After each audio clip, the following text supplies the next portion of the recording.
কাউকে ইন্স্যুরেন্সের বেনিফিশিয়ারি করলে কি ব্যক্তির মৃত্যুর পর তিনি ওই ইন্স্যুরেন্সের টাকার মালিক হবেন, নাকি তা মিরাস নীতি অনুসারে বণ্টিত হবে? আমরা একটা সমিতি করেছি। সমিতির পক্ষ থেকে লাভসহ বাকিতে পণ্য বিক্রয় করা হয়। অনেক সময় দেখা যায় কিছু ক্রেতা পণ্যটি ব্যবহার করার উদ্দেশ্যে ক্রয় করেন না, বরং আমাদের কাছ থেকে পণ্য কিনে অন্যত্র কম দামে বিক্রি করে নগদ অর্থ গ্রহণ করতে চান।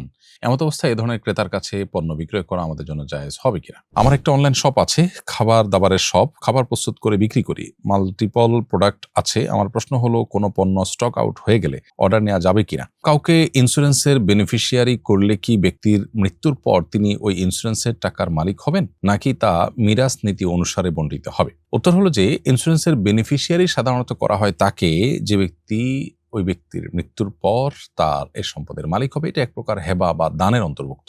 যেহেতু মৃত্যুর পরের মালিকানা সাব্যস্ত হচ্ছে, অতএব এটাকে ওসিয়ত, শরিয়ার পরিভাষা ওসিয়ত বলা যেতে পারে।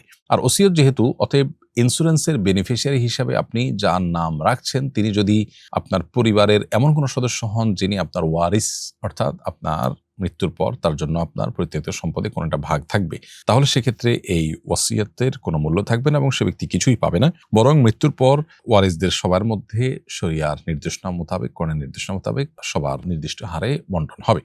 আর যাকে তিনি ইন্স্যুরেন্সের বেনিফিশিয়ারি করলেন, তিনি যদি আপনার ওয়ারিস না হন, ধরুন নাতি, নানা বা দাদা তার নাতির জন্য নাতিকে বেনিফিশিয়ারি করেছেন, তাহলে সেক্ষেত্রে তিনি যেহেতু ওয়ারিস না, তার জন্য নির্দিষ্ট হিস্সা যেহেতু নির্ধারিত নাই, অতএব তিনি এই ইন্স্যুরেন্সের বেনিফিশিয়ারি হিসেবে তার মৃত্যুর পর এই টাকার মালিক হতে পারেন। কারণ এটা এক প্রকার ওসিয়ত যে আমার মৃত্যু হয়ে গেলে আমার ইন্স্যুরেন্সের এই টাকাটা আমার নাতিকে বা অমুককে দেওয়া হোক। এটা একরকম ওসিয়তের মতো, বিধায় তিনি এটার মালিক হবেন। তাহলে ইন্স্যুরেন্সের বেনিফিশিয়ারি কে হচ্ছে সেটার উপর নির্ভর করছে যে তিনি মালিক হচ্ছেন কিনা। ওয়ারিস হলে তিনি মালিক হবেন না, ওয়ারিস না হলে তিনি মালিক হবেন।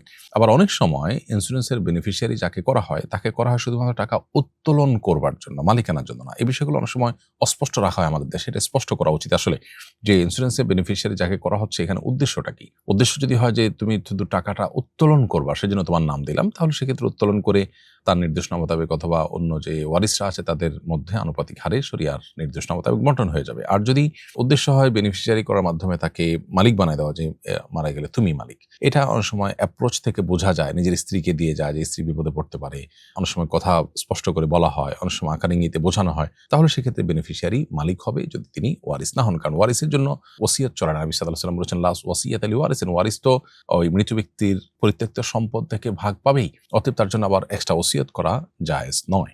আমরা একটা সমিতি করেছি। সমিতির পক্ষ থেকে লাভসহ বাকিতে পণ্য বিক্রয় করা হয়। অনেক সময় দেখা যায় কিছু ক্রেতা পণ্যটি ব্যবহার করার উদ্দেশ্যে ক্রয় করেন না, বরং আমাদের কাছ থেকে পণ্য কিনে অন্যত্র কম দামে বিক্রি করে নগদ অর্থ গ্রহণ করতে চান। এমত অবস্থায় এ ধরনের ক্রেতার কাছে পণ্য বিক্রয় করা আমাদের জন্য জায়েজ হবে কিনা? উত্তর হলো যে, আপনি পণ্য বিক্রি করছেন যার কাছে, তিনি আপনার কাছ থেকে পণ্য কিনে, হয়তো বাকিতে আপনি পণ্য বিক্রি করেছেন, সেজন্য সে পণ্যটা বিক্রি করে তার দরকার টাকা, বিক্রি করে সে টাকা ক্যাশ করে নিয়েছে। এটা একান্ত তার ব্যাপার। অর্থাৎ আপনি তার কাছে বিক্রি করেছেন বাকিতে, এবং কিস্তিতে হোক বা নির্দিষ্ট সময়ে পরিশোধ সাপেক্ষে হোক বিক্রি করেছেন, তিনি সেটা পরিশোধ করছেন। কেনার পর যেহেতু জিনিসটার মালিক তিনি হয়ে গেছেন, এখন তার জিনিস তিনি বিক্রি করে যদি টাকা নেন, কম দামে বিক্রি করে টাকা নেন, সেটা তার ব্যাপার। লাভে বিক্রি করে টাকা নেন, সেটা তার ব্যাপার। আর এখানে যে কৌশলটা তিনি অবলম্বন করেছেন, তার দরকার নগদ টাকা, আপনারা বিক্রি করবেন পণ্য, তো সে পণ্য বিক্রি করে টাকা ক্যাশ করে নিয়েছে, এটাতে শরিয়ার কোনো ভায়োলেশন হয়নি। তার জিনিস তিনি বিক্রি করতেই পারেন, সেখানে আসলে কারোর এখতিয়ার নেই বাধা দেওয়ার। শরিয়া আসলে ব্যক্তি মালিকানাকে সর্বোচ্চ গুরুত্ব দেয়। এজন্য কোনো ব্যক্তির মালিকানাধীন সম্পদ ব্যবহার, এটার কেনা বেচাতে শরিয়ার অন্য কোনো ভায়োলেশন না হলে অন্য কাউকে সেখানে হস্তক্ষেপ করার অনুমোদন দেয় না। বিধায় এই কেনাবেচা তার জন্য যেমন জায়েজ, ঠিক একইভাবে যে ব্যক্তি এরকম উদ্দেশ্যে আপনার কাছ থেকে কিনছেন, তার কাছে বিক্রি করতে আপনার কোনো অসুবিধা নেই।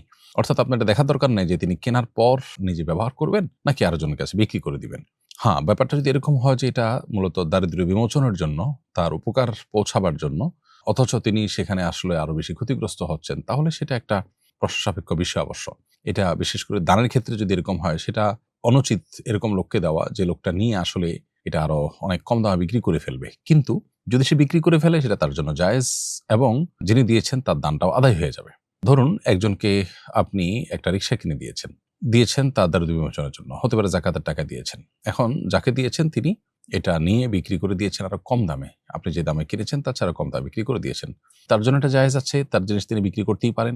আবার আপনার জাকাতও কিন্তু আদায় হয়ে গেছে, কিন্তু এরকম ব্যক্তি যিনি আসলে জাকাতের অর্থকে আরো যে সুফল, এটা কম সুফল তিনি ভোগ করবেন, যেখানে আরো বেশি সুফল পাওয়া যেত, তো এরকম ব্যক্তিকে না দিয়ে তার চাইতে আরো নিরীহ মানুষ থাকলে তাকে দেওয়া উত্তম। জাস্ট এটুকু, এর বাইরে আসলে এখানে জায়েজ না জায়েজের বিষয় নয়। অতএব এটা হলো দানের ক্ষেত্রে। আর বিক্রি করার ক্ষেত্রে তো প্রশ্নই ওঠে না যে এটি নিষিদ্ধ হবে, কারণ আপনি যখন দিয়েছেন তাকে, তার কাছে বিক্রি করেছেন, কেনার পর তার জিনিস সে বিক্রি করতেই পারে। অতএব তার জন্য জায়েজ আছে উন্নত বিক্রি করা, আর আপনার জন্য জায়েজ আছে তার কাছে বিক্রি করা।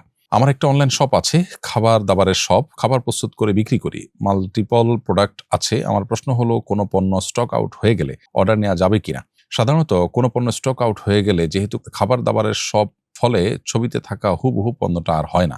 এক্ষেত্রে আমার করণীয় কি? উত্তর হলো, সেম কোয়ালিটির পণ্য সরবরাহ করার যদি সম্ভব হয় তাহলে সেক্ষেত্রে আপনি অর্ডার নিতে পারেন।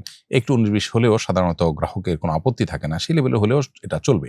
আর যদি বিষয়টা সে লেভেলটাকে অতিক্রম করে চলে যায়, বরং কেওয়াজ হতে পারে, বাদানুবাদ হতে পারে, 19-20 না হয়ে বরং 18-20, 15-20 হওয়ার মতো পার্থক্য হয়ে যায়, তাহলে সেটা কিন্তু জায়েজ হবে না।